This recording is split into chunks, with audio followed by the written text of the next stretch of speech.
The call came in at 2:17 a.m. Not a frantic voice, not a wailing siren, just the cold, detached voice of dispatch. Unit 703 confirmed alarm trip at the old Prescott warehousing facility, industrial district. Motion sensors tripped at loading bay 3. Respond with caution. Caution. That was the unofficial motto of the graveyard shift. Every shadow looked like a threat, every creak of wind a warning. And the Prescott warehousing facility was notorious. An old, sprawling concrete behemoth, mostly empty now. A skeleton of forgotten industry. It was the kind of place where things got lost, where secrets festered, and where you absolutely positively did not want to be alone after midnight. But here I was, Officer Ben Carter, cruising down desolate industrial roads, the only light for miles coming from my patrol car. My partner, Miller, was out with a flu, so it was just me. Just me and the deep humming silence of a city asleep. Pulled up to the facility, my headlights cutting through the thick fog that had rolled in, turning the already eerie landscape into something out of a horror film. The air was heavy, damp, carrying the faint metallic scent of rust and damp earth. Loading bay 3 was on the far side, a massive corrugated metal door looking like a gaping maw in the side of the building. My heart thumped a slow, steady rhythm against my ribs. It wasn't fear, not exactly, more like a primal awareness, a tightening in my gut that always signaled danger.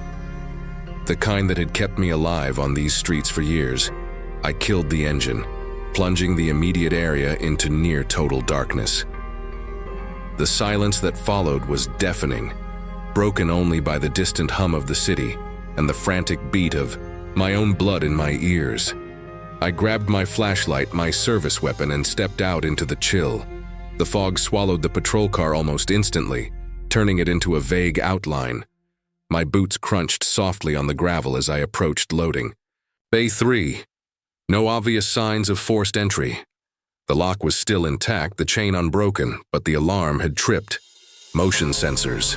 That meant someone, or something, was already inside. I pressed my ear to the cold metal of the bay door.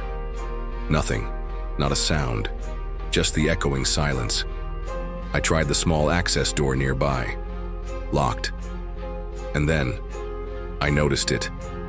A faint, almost imperceptible scratch mark on the heavy, grimy paint of the access door just below the handle. Too fresh for an old, unused warehouse. Someone had been working on this. Someone had been in here.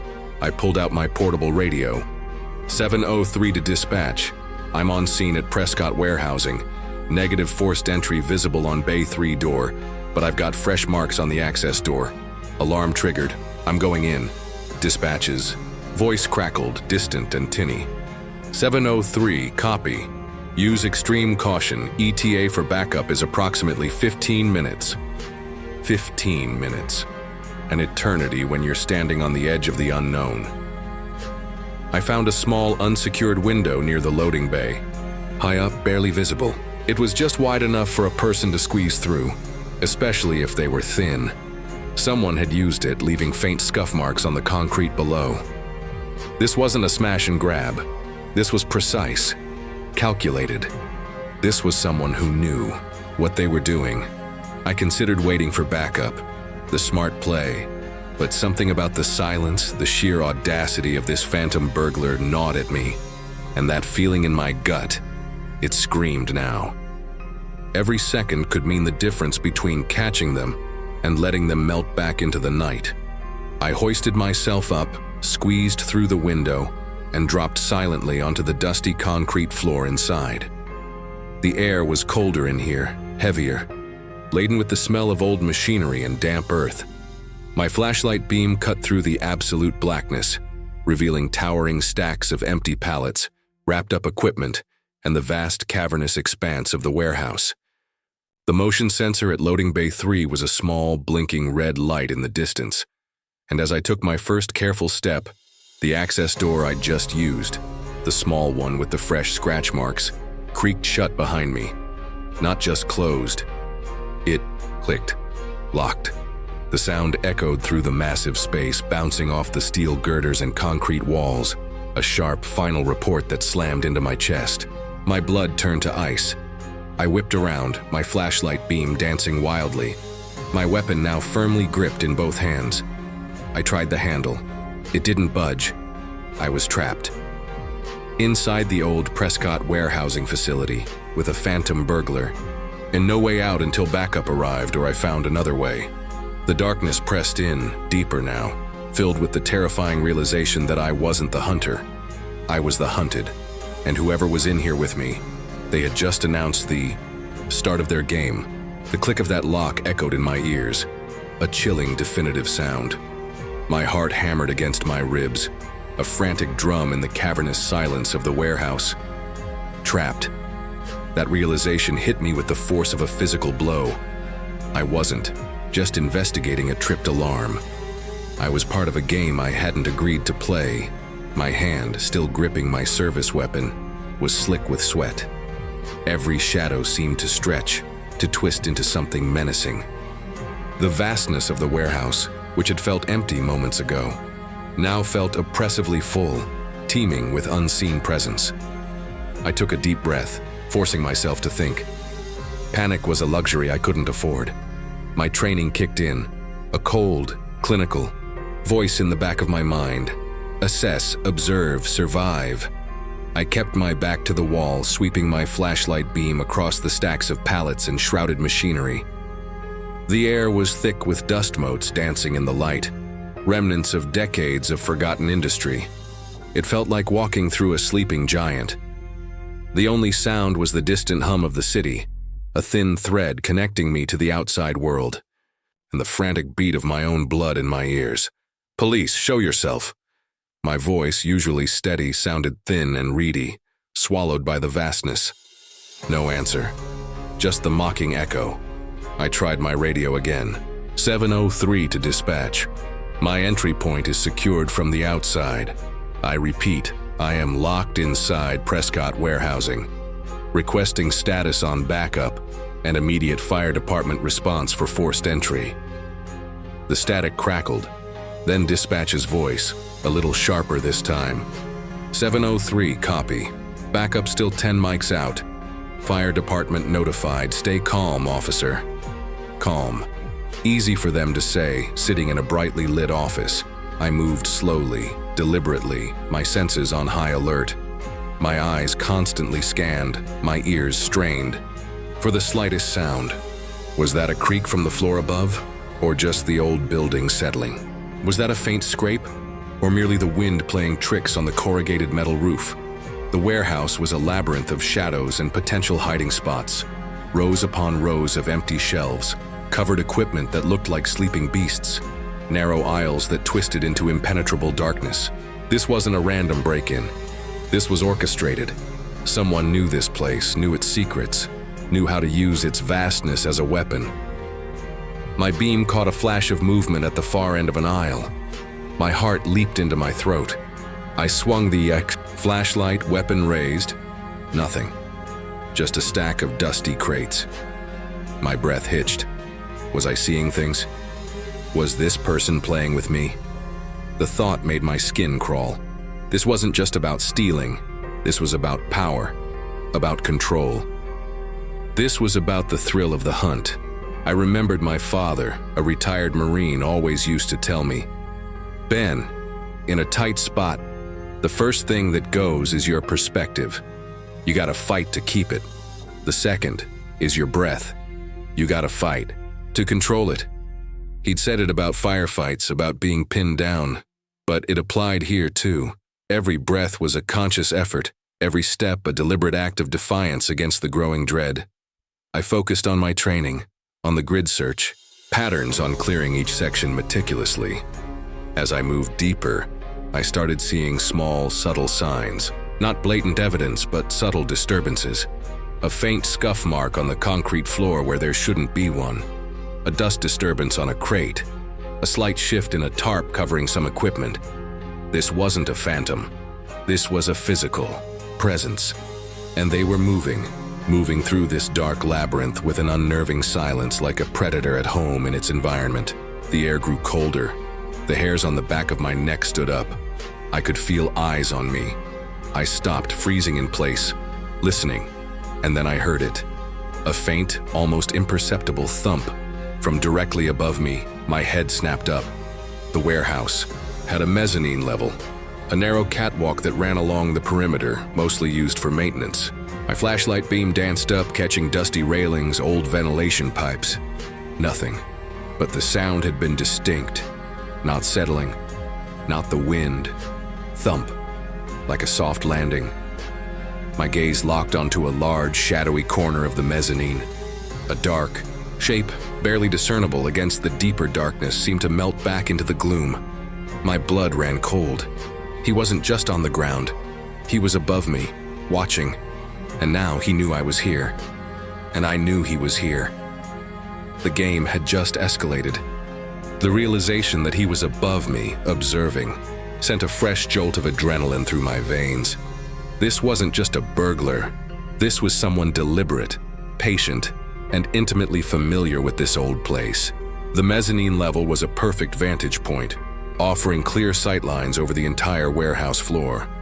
He'd seen me enter, seen me getting locked in. He'd planned this. He wasn't just trying to steal. He was trying to trap.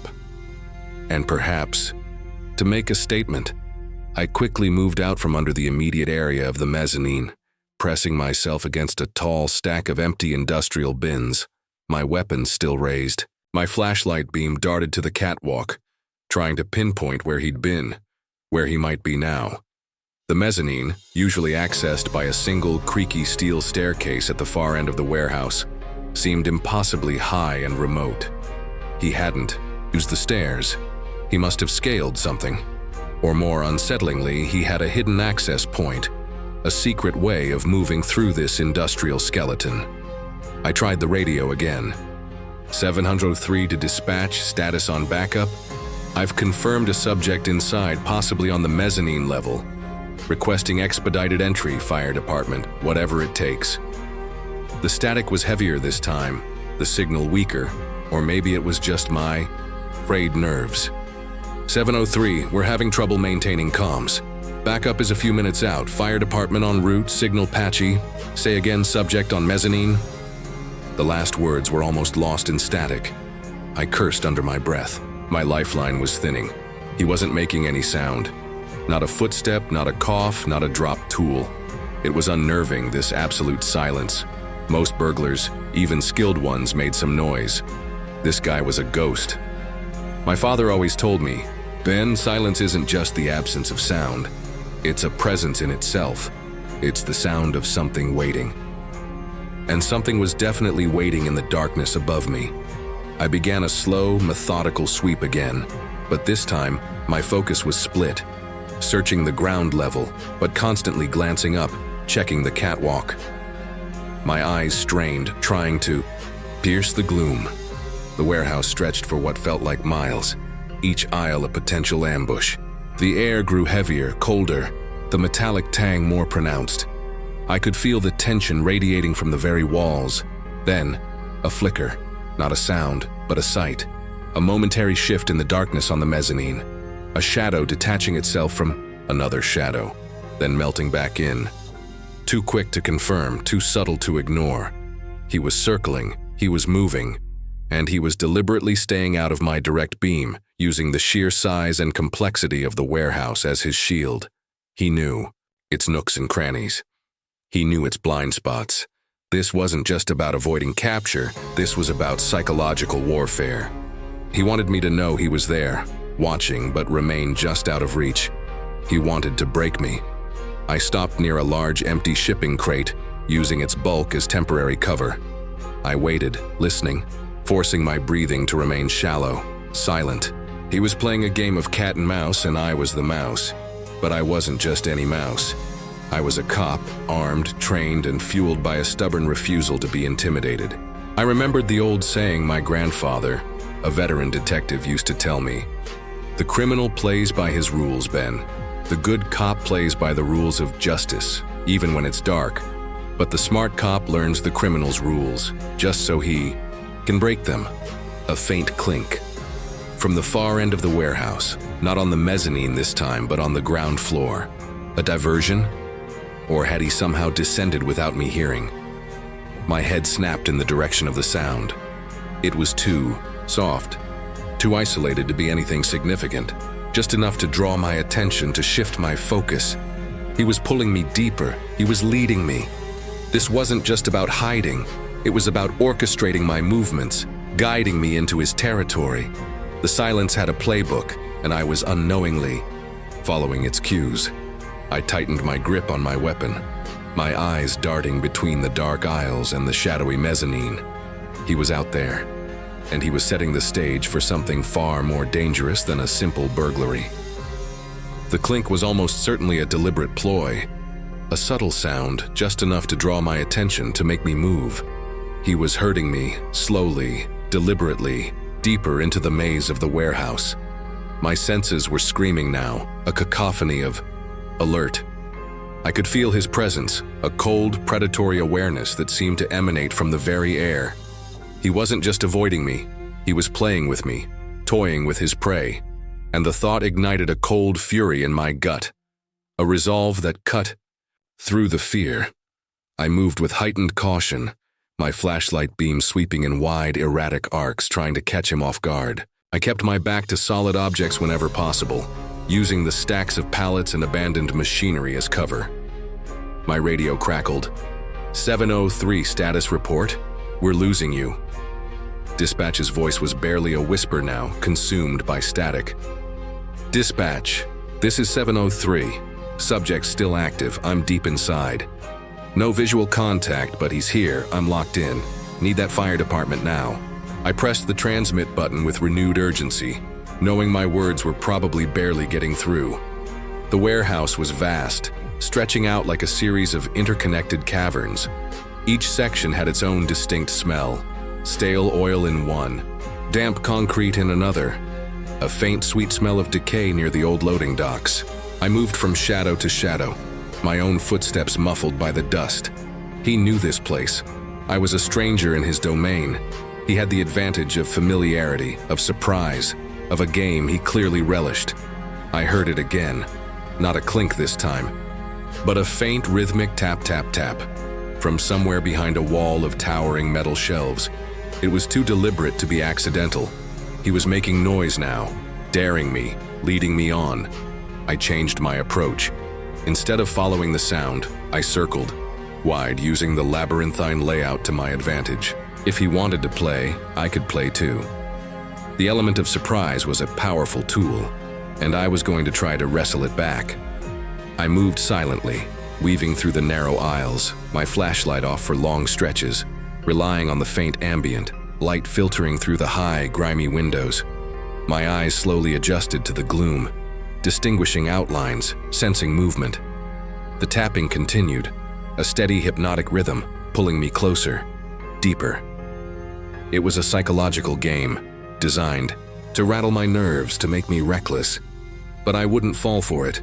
Then, as I rounded a corner, I saw it. Not him, but a meticulously placed trail.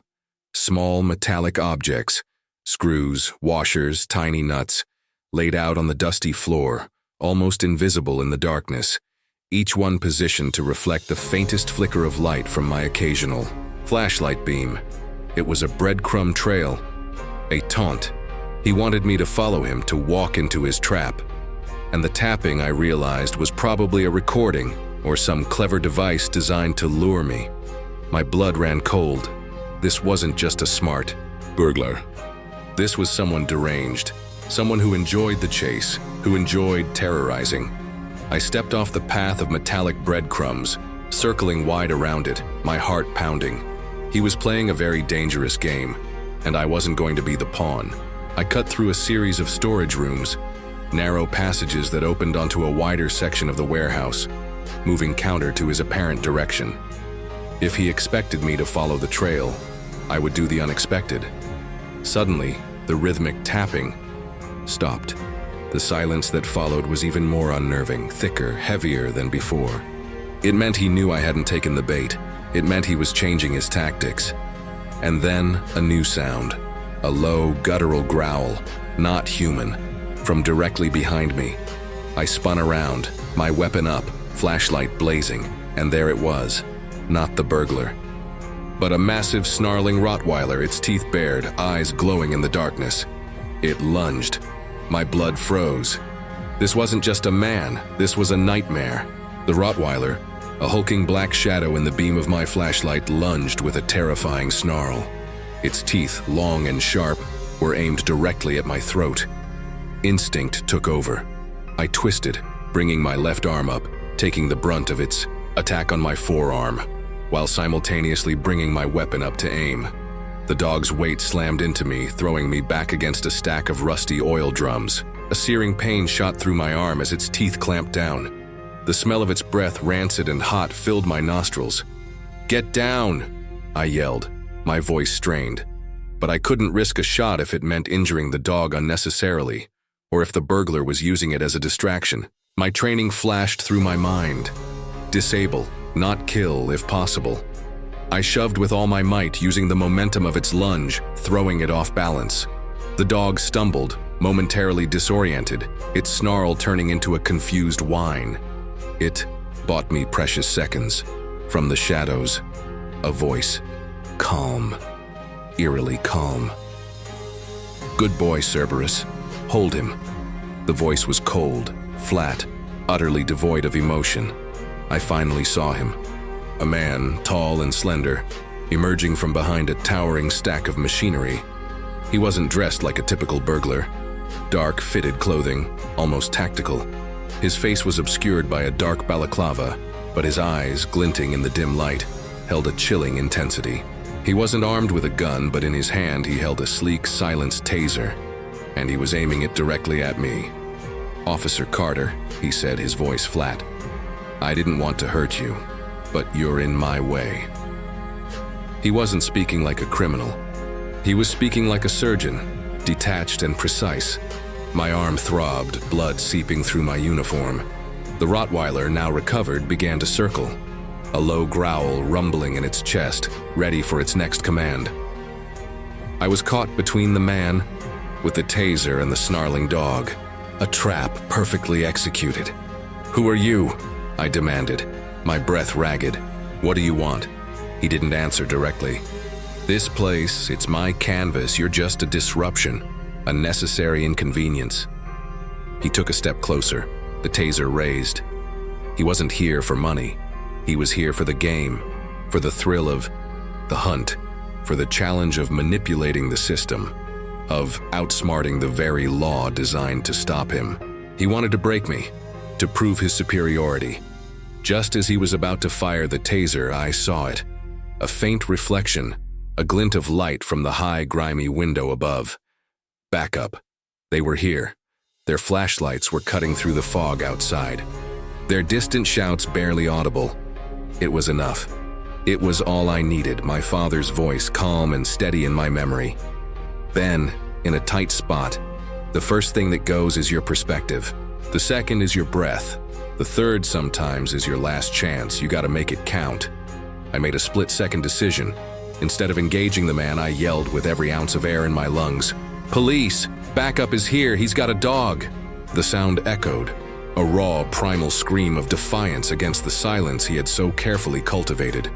It was a gamble, a desperate gamble. The burglar's head snapped towards the distant sounds of my backup. He hesitated, just for a fraction of a second. That was all I needed.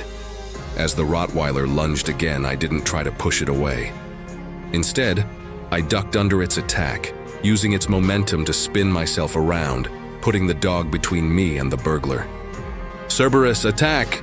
the man roared. But the dog was momentarily confused, caught in my unexpected maneuver. In that chaos, I lunged forward, not at the man, but at a precarious stack of empty steel drums. With a desperate shove, I sent them crashing down, creating a deafening cascade of noise and metal that echoed like thunder through the warehouse. The noise was deafening, disorienting. The Rottweiler barked frantically, scrambling to avoid the falling drums. The burglar flinched, his taser beam momentarily wavering. It was enough.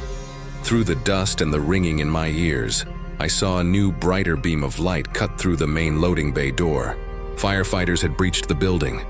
Backup was flooding in. "Freeze! Police! Drop the weapon!" Sergeant Miller's voice boomed, amplified by the vastness, unmistakable. The burglar, his elaborate game shattered by noise and overwhelming numbers, hesitated for another moment. Then, with a curse, he vanished into the labyrinth of shadows, leaving the bewildered Rottweiler behind. My backup swarmed the area. The dog, sensing defeat, whimpered and retreated into the darkness. They found me leaning against a stack of crates, my arm bleeding, my body aching, but my resolve unbroken. The warehouse was no longer silent. It was filled with the shouts of officers, the flashlights cutting through the gloom, the sounds of victory. We didn't catch the phantom burglar that night. He melted away into the darkness, a ghost who had dared to play a game with a cop. But I had broken his game. I had survived. And I knew his face, or at least the chilling coldness in his eyes. He would be back, and so would I. The night shift terror was over for now, but the hunt for the man who used silence and shadows as his weapons had only just begun.